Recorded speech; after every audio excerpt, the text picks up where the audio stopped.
nós vamos te ensinar a contra-atacar ou a atacar os dois maiores inimigos de uma chamada, a ignorância e a inconstância. A primeira, ela é terrível, é a ignorância. O que significa ignorância, né? O ignorante, na verdade, ele não sabe que está ignorante. E a primeira coisa que a gente precisa compreender é essa: uma pessoa não nasce ignorante. A ignorância, ela é um estado característico da circunstância de um tempo. Ela não é permanente, uma pessoa não é ignorante. O vem do ser, que é característica permanente. Então, muitas vezes uma pessoa pode estar em condição de ignorância e não saber que é ignorante. O significado que a gente utiliza, que a gente conhece através do dicionário para falar sobre ignorância, ele não trata o ignorante como um leigo completo. O significado literal da palavra trata-se de uma pessoa que tem uma informação parcial e ela trabalha com aquela informação parcial acreditando ser verdade absoluta. Dentro disso, ela toma ações, atitudes, decisões respaldadas em cima de uma informação parcial. E uma informação parcial não é o suficiente para te garantir uma vida segura e uma decisão acertada. Por isso eu afirmo o tempo todo que alguém pode estar em condição de ignorância, mas não é um ignorante. Então há possibilidade de atacar esse inimigo, há possibilidade de contra-atacar esse adversário. Nós não podemos ser passivos com a ignorância. Ela é extremamente destrutiva. O profeta Oséias, no capítulo 4 do verso 6, ele deixa isso muito claro quando fala sobre a destruição do povo.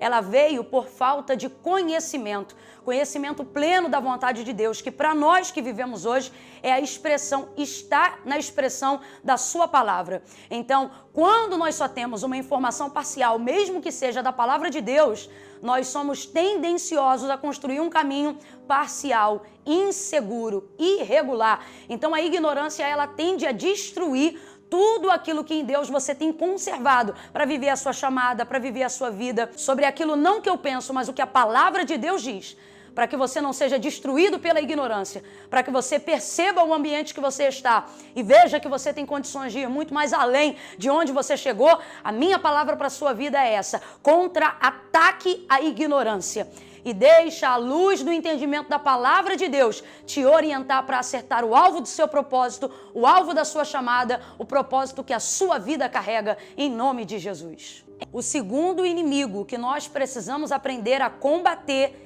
é a inconstância. Gente, meu semblante até muda quando eu falo da inconstância. Eu literalmente declarei guerra contra a inconstância. Ela é um inimigo que ataca de maneira sorrateira, mas agora, compreendendo quem ela é, nós vamos contra-atacar. E o que é que contra-ataca a inconstância? A constância. Eu quero que vocês anotem aí agora essa frase no caderno de vocês e na tábua do coração de vocês. Quem quer um ministério de relevância e quer uma vida de abundância, odeia a inconstância. Eu vou falar rasgado. Odeia a inconstância. Camille, crente odeia a inconstância, sim.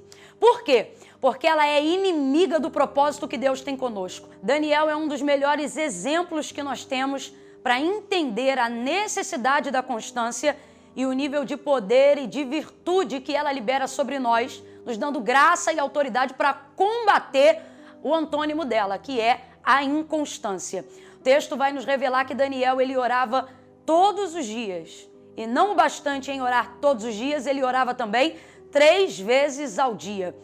A oração de Daniel, sistemática, metodológica, e eu quero que você grave isso, porque mais para frente nós vamos abordar sobre a necessidade de aprendermos a executar, de aprendermos a alinhar, de aprendermos a fazer coisas no físico que vão revelar o propósito espiritual que Deus tem conosco aqui na terra.